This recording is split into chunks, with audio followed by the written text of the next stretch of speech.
गौतम अडानी अब दुनिया के तीसरे सबसे अमीर शख्स बन गए हैं। एशिया के सबसे अमीर व्यक्ति तो वो पहले से ही थे, इसके लिए उन्हें बधाई दी जा रही है।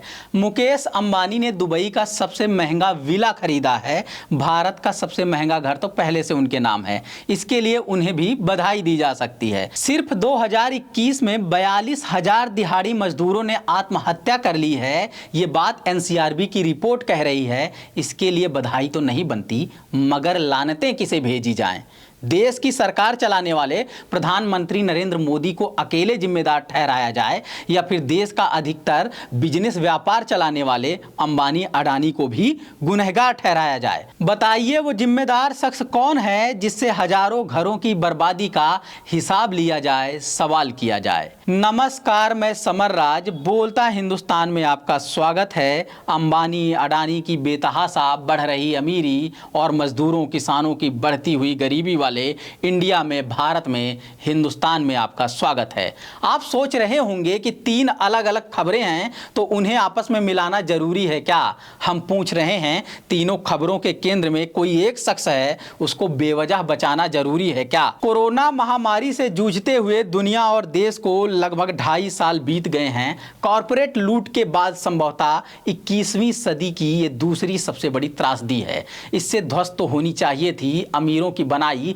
पूंजीवादी इमारतें, मगर मेहनतकश मजदूरों के सिर मुसीबतों का पहाड़ टूट पड़ा। जिन्होंने मेहनत करने में कभी नहीं की कोताही, उनके काम धंधे बंद हो गए। जिन्होंने सिस्टम और सरकार पर पकड़ बना रखी थी, आपदा में उनके लिए अवसर खुल गए। अंबानी की कमाई लगातार बढ़ती गई, अडानी की कमाई तो लगातार बेतहाशा बढ़ती गई। इस बीच अडानी की कुल संपत्ति अंबानी की कुल संपत्ति को पार कर गई। बेचारे अंबानी की बेबस गरीब वाली छवि बन गई। अंबानी दुनिया के टॉप 10 अमीरों में जगह बनाने में सफल रहे तो अडानी दुनिया में चौथे नंबर पर आ गए। मोदी के मित्र अडानी की रफ्तार तो देखो, कुछ दिन भी नहीं बीते अब वो तीसरे नंबर पर आ गए। उनकी ये अमीरी किसी मेहनत या किसी अच्छी आर्थिक नीति का नतीजा नहीं है, बल्कि सच्चाई ये है कि हर बड़े काम के लिए उन्हें लोन पर लोन मिलते रहे। व्यापार में घाटा हो या मुनाफा, कई गुना ज्यादा लोन मिलते रहे। यही हाल कमोबेश अंबानी का भी रहा। उन्हें जब जो जैसे जितना लोन चाहिए था, समय समय पर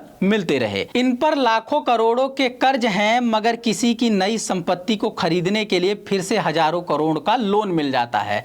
दूसरी तरफ 1 लाख 2 लाख की सरकारी मदद मिल जाए तो संभल जाए मजदूरों की, दैनिक वेतन पर काम करने वाले लोगों की जिंदगी, मगर लाख छोड़ो 10,000 भी कहां मिलते हैं।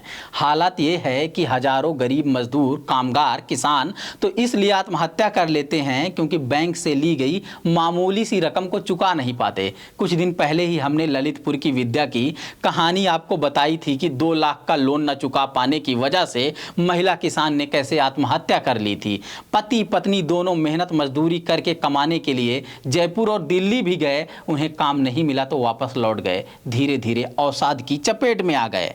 2 लाख का कर्ज लेने वालों की ये दुर्दशा देख 2 लाख करोड़ से ज्यादा का कर्ज लेने वाले अडानी और अंबानी पर हैरानी होती है कि उनके पीछे कौन सी ऐसी शक्ति काम कर रही है। लोन पर लोन लिए जा रहे हैं, अपना बिजनेस व्यापार तो चल ही रहा है, सरकारी कंपनियों को भी खरीद रहे हैं, बचे मौके में वो आकर मीडिया चैनलों को भी खरीद रहे हैं। आत्महत्या कर लेने वाली विद्या और गरीबी से लड़ते हुए जी रहे उसके पति की गिनती उन दिहाड़ी मजदूरों में होगी जो काम न मिल पाने की वजह से नरकीय जिंदगी जी रहे हैं। दशकों से सरकारों की पहली पसंद रहे अंबानी और फिलहाल मोदी सरकार की सबसे बड़ी पसंद बन चुके अडानी की गिनती उन क्रोनिक कैपिटलिस्ट में होगी जो सरकार से साठगांठ करके समृद्ध हो रहे हैं, अमीर हो रहे हैं, भारत की सरकारी संपत्ति खरीद रहे हैं, दुनिया भर के अमीरों को टक्कर दे रहे हैं, साथ ही साथ महंगे घर, विला और विमान खरीद रहे हैं। खुद को गरीब का बेटा कहने वाले नरेंद्र मोदी गरीबों की सुध नहीं ले रहे